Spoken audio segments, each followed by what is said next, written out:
Now, Storm Watch 12 weather with meteorologist Josh Culbreath. Welcome back to News Watch 12 midday. Right now, you're taking a live look at the blue skies over the foothills there in Yreka. This view coming from the Rain Rock Casino. It's a beautiful day down in Siskiyou County. Still a chilly day, though. 36 degrees right now in Yreka. And we're still having a hard time even making it above freezing on the east side. A pair of matching 32s there at Klamath Falls and in Christmas Valley.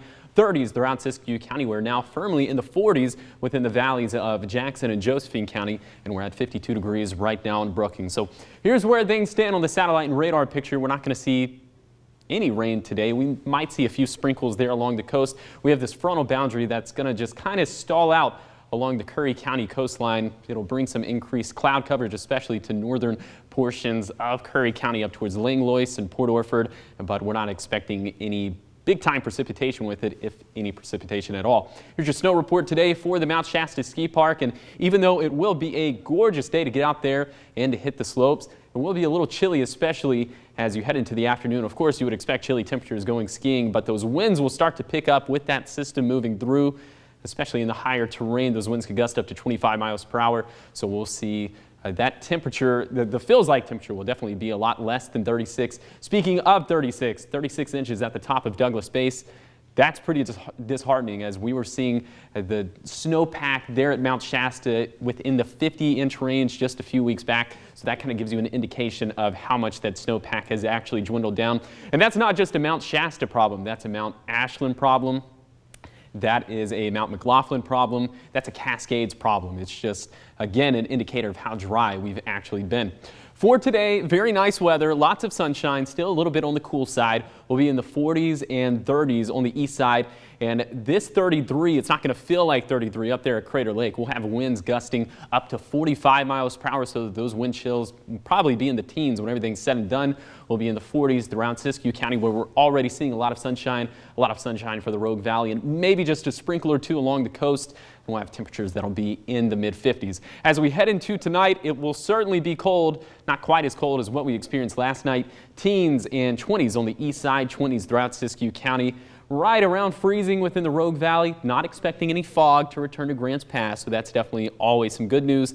And we'll be in the 30s, upper 30s there along the coast. Here's your 3-day forecast for the basin. Lots of sunshine and lots of mild temperatures as we head into the weekend. Pretty substantial warm up, just considering what we saw yesterday, where we had a hard time even making it out of the 30s.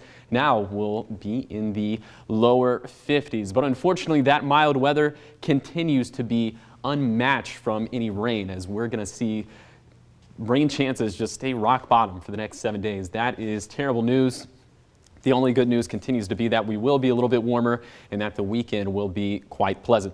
Here's your 7-day forecast. Just the slightest chance of a shower today along the coast with that system stalling out. And then after that, it doesn't really look like we have any rain on the table at all, which is not good. Not to sound like a broken record, but it really isn't good. But what's good are the temperatures. We'll be in the 60s over the weekend. Siskiyou County keeping things dry, warming things up. Look at the difference between the high temperature and Wednesday and Tuesday, 48 to 59, 11-degree difference. So we will certainly be above average there. We'll be above average on the east side, like you just saw in that graphic. We're going to warm up quite nicely into the weekend, and that warming trend will continue well into next week. So that'll feel very pleasant. It'll be really bright out there. If you want to get up to Crater Lake, we were mentioning it would be quite windy at Crater Lake today. Tomorrow, not as windy, so wind chills aren't going to feel as bad. You'll have some beautiful views to take hold, kind of like the picture you're seeing behind the mountains graphic there. And then for the Rogue Valley, once again, just a lot of dry weather. This pattern is really unwavering, and we eventually do warm up into the 60s as we get into next week. And are we still seeing that pattern of colder temperatures in the morning throughout this week? They'll warm up slightly throughout the course of the week, but not a significant warm up. I mean, it is January after all, so even though the afternoon highs they're on the upward incline, the morning time lows, they're going to stick around in the 30s, at least for the west side valleys. Okay. It's kind of that weird time of year where you want to grab the gloves and the scarf and the blanket, all the things in the morning, and then you get to the afternoon. Throw it all off. Yeah, throw it all away. Throw it out the window is where you're pretty much at. Thanks, Josh. Of course.